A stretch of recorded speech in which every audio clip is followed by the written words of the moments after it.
સુરતના ઉધના પોલીસે રીઢા ગુનેગારની કરી ધરપકડ।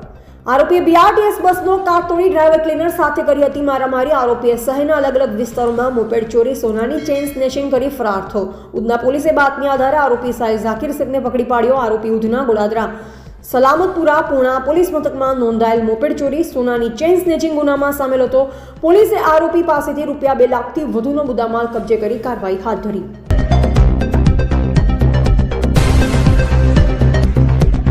દિવસ અગાઉ ઉધના પોલીસ સ્ટેશન વિસ્તારમાં લક્ષ્મીનારાયણ સોસાયટી જે ઇન્ડસ્ટ્રીયલ છે એરિયા, એમાં બીઆરટીએસ બસ સ્ટેશન પાસે બીઆરટીએસની બસ હતી ઊભી, એમાં એના ડ્રાઈવર સાથે એક વ્યક્તિએ મગજમારી કરી હતી। આ વ્યક્તિનું નામ સાહિલ ઉર્ફે શાહુ ઉર્ફે વસીમ શેખ છે।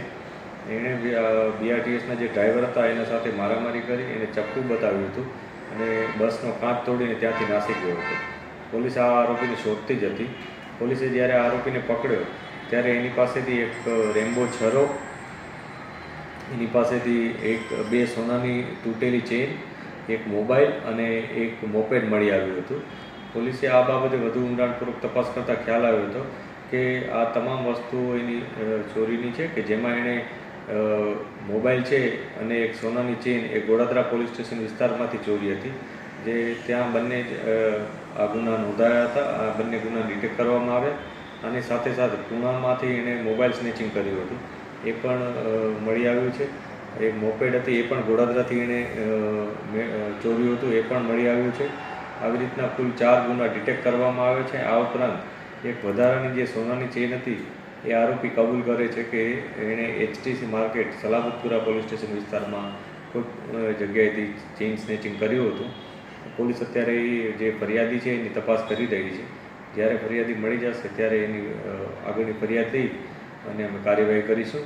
આ જે આરોપી છે સાહિલ ઉર્ફે શાહુ, એ અગાઉ પણ 4 ગુનામાં આરોપી તરીકે હતો, કે જેમાં મૈદરપુરા, ખટોદરા, સલામતપુરા અને અઠવા, આ 4 પોલીસ સ્ટેશન વિસ્તારમાં એણે અગાઉ આ જ પ્રકારના ચોરીના અને સ્નેચિંગના ગુના આચરેલા હતા। એટલે આ એક રીઢા પ્રકારનો ગુનેગાર છે। એના વિરુદ્ધ જે પણ કાયદેસર કાર્યવાહી કરવાની જરૂર પડશે એ અમે ચોક્કસ કરીશું। સર, કઈ રીતના ટાર્ગેટ કરતો હતો આરોપી, કેવા લોકોને ખાસ કરીને? એ અમે અત્યારે તપાસ કરીએ છીએ। ખાસ તો એણે જે ગોડાદરામાં જે ગુનો આચર્યો હતો એમાં એણે ચેઇન સ્નેચિંગ કરી લીધું હતું દિવસના સમયમાં। આ ઉપરાંત એણે પૂનામાં પણ મોબાઈલ સ્નેચિંગ કર્યું હતું દિવસના સમયમાં। એટલે જે ઢળતી સાંજ હોય અથવા વહેલી સવાર હોય એ પ્રકારે એ લોકોને ટાર્ગેટ કરતો હતો। આના અગાઉ પણ અન્ય કોઈ જગ્યાએ ગુના નોંધાયા હશે કે નહીં એની પણ અમે તપાસ અત્યારે કરી રહ્યા છીએ।